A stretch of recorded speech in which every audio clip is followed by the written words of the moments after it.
वालेकुम वरहमतुल्लाहि वबरकातुहू। जी मैं हाफ़िज़ ज़ाहिद इमरान हक़ानी चुंगी अमर सद्दू लाहौर से, और ये मेरे बड़े ही प्यारे दोस्त प्रोफेसर एम ए रज़ा साहब, उन्होंने नज़म लिखी है नाराज़ बीवी। तो ये मैं पढ़ता हूँ। आजकल जो घरों में बीवियाँ लड़ पड़ती हैं, नाराज़ होती हैं, क्या करती हैं? पंजाबी कलाम। लैन दिंदियां ना सुख दा कोई सा, बीवियां जे रुस जांदियां, लकीरां नक नाल दिंदियां कड़ा, बीवियां जे लड़ पैंदियां। बंदा भावें चंगा होवे, बीवी चंगा कहंदी नहीं, गुस्से हो के टुरी फिरे, कोल भी बहंदी नहीं। अच्छाइयां बंदे दियां दिंदियां भुला, बीवियां जे रुस जांदियां, लैन दिंदियां ना सुख दा कोई सा, बीवियां जे रुस जांदियां। बच्चियां नू कुटदी ते उच्ची उच्ची बोलदी,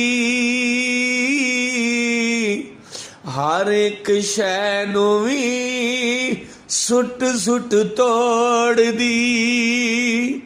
झूठी सच्ची दिल सब नू सुना,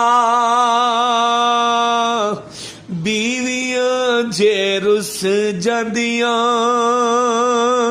लकीरां नक नाल दिंदियां कड़ा, बीवियां जे रुस जांदियां। और कई दे गुस्से अंदर इन्ना ज्यादा गुस्से च आ जांदियां, चाह पानी पुछ लवी भुल जांदियां, लड़ाई वाले हर वेले किसे दोहरांदियां,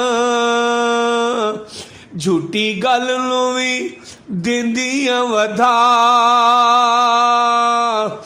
बीवियां जे रुस जांदियां, लैन दिंदियां ना सुख दा कोई सा,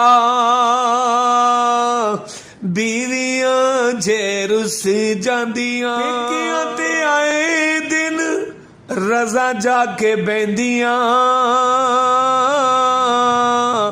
प्रोफेसर एम ए रज़ा साहब की कह रहे ने, पेकियां ते आए दिल रज़ा जाके बहंदियां,